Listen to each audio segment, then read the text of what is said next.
నమస్తే. ప్రస్తుతం మనతో పాటు నకిరేకల్ ఎమ్మెల్యే వేముల వీరేశం ఉన్నాడు. ఇప్పటికే నకిరేకల్ మాజీ ఎమ్మెల్యే చిరుమర్తి లింగయ్యకు ఇక సిట్ నోటీసులు అయితే ఇచ్చింది. ఫోన్ ట్యాపింగ్ విషయంలో ఒక దళితుడిని టార్గెట్ చేశారంటూ కూడా పెద్ద ఎత్తున ప్రచారం చేస్తున్నారు.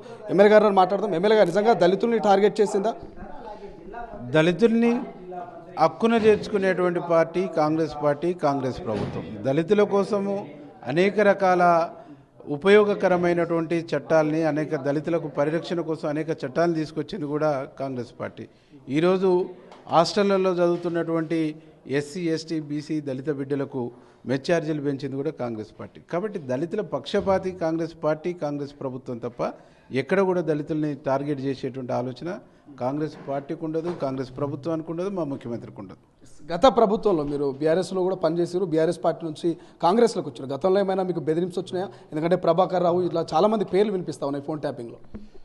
నా మీద 6 కేసులు పెట్టారు. నాతో ఉన్నటువంటి వాళ్ళని దాదాపు 600 మందిని డీటీసీలో పెట్టి 3rd డిగ్రీ కొట్టారు. నాతో ఉన్నటువంటి వాళ్ళు అనేక మందిని చిత్రహింసలు చేశారు. నన్ను కూడా స్వయంగా నేను కాంగ్రెస్ పార్టీలోకి వస్తున్నప్పుడు, రేవంత్ అన్న నాయకత్వంలో పనిచేయడానికి వస్తున్నప్పుడు, నువ్వు అక్కడ పోయి ఎందుకు ఇబ్బందులు పడతావని స్వయంగా నన్ను కూడా బెదిరించినటువంటి సందర్భం ఉన్నది. తన దగ్గర ఉన్నటువంటి వెపన్ తీసి టేబుల్ మీద పెట్టి నాకు చూపిస్తూ మాట్లాడినటువంటి ఒక సందర్భం కూడా ఉన్నది. అంటే దాంతోపాటు ఫోన్ ట్యాపింగ్ విషయం మీకు ఏమైనా గతంలో మీకు ఏమైనా అనుమానాలు ఉన్నాయా? ఎందుకంటే ఎన్నికల ప్రచారంలో చాలామంది ఫోన్ ట్యాప్ అయినాయి. సో అట్లా మీకు ఏమైనా అనుమానం ఉందా మీ ఫోన్ ట్యాప్ అయినట్టు? అనుమానం ఏంది? నేను ఏనుగు రవీందర్ రెడ్డి, ఎల్లారెడ్డి మాజీ ఎమ్మెల్యే గారు ఏనుగు రవీందర్ రెడ్డి గారు ఒక విషయంలో మాట్లాడుకుంటున్నప్పుడు స్వయంగా బీఆర్ఎస్లో ఉండేటువంటి ఒక స్థాయి నాయకులే మాకు ఫోన్ చేసి, ఆయనతో నువ్వెందుకు పంచుకుంటున్నావు ఈ విషయాలు, నువ్వు ఈయనతో ఎందుకు పంచుకుంటున్నావు అని మా ఇద్దరిని మాట్లాడినటువంటి సందర్భం ఉన్నది. కాబట్టి మేమిద్దరం మాట్లాడుకుంది వాళ్ళకి ఎట్లా తెలుస్తుంది? ఇంటనే కదా తెలిసేది.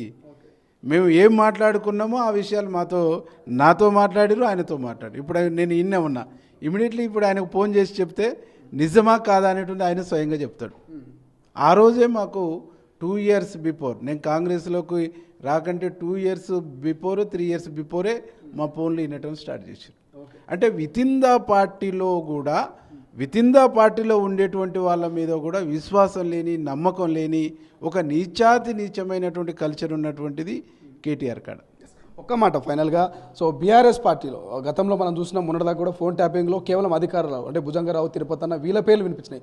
ఒక్కసారిగా నేతల వైపు చిరుమర్తి లింగయ్య ఇట్లా నేతల పేరు వినిపిస్తున్నాయి. నేతలను విచారిస్తున్నారు. భవిష్యత్తులో ఫోన్ ట్యాపింగ్ కేసులో కేటీఆర్ను, హరీష్ రావును ఇంకెవరైనా విచారించే అవకాశం ఉంటుందా? కేటీఆర్ని విచారిస్తేనే వాస్తవాలు బయటకు వస్తాయి. దీనికి సృష్టికర్త, ఆద్యుడు, దీనికి మొత్తం సర్వం కేటీఆర్ కాబట్టి ఆయనను విచారిస్తేనే వాస్తవాలు బయటకు వస్తాయి. వికారాబాద్ ఘటన మీద మీ కామెంట్ ఏంటి?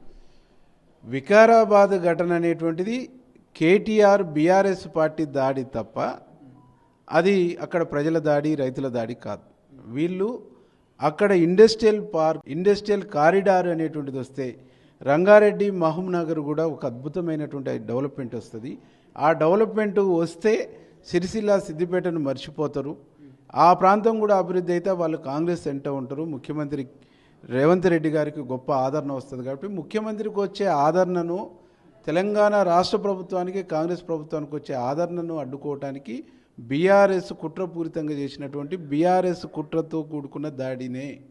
ఫైనల్గా ఒక మాట, కేటీఆర్ ఒక ట్వీట్ చేసిండు, నాకు ముందే తెలుసు నన్ను ఏదో ఒక కేసులో ఇరికించి అరెస్ట్ చేస్తారని, ఈ కేసులకు భయపడను, అరెస్టుకు సిద్ధంగా ఉన్నాను అంటున్నారు. సో ఏం చెప్తారు? దొంగ అంటే భుజాలు తరుముకున్నట్టుగా నీకు ఏ పాపం తెలియంది నువ్వు కేసుల ప్రస్తావన ఎందుకు వస్తున్నావు?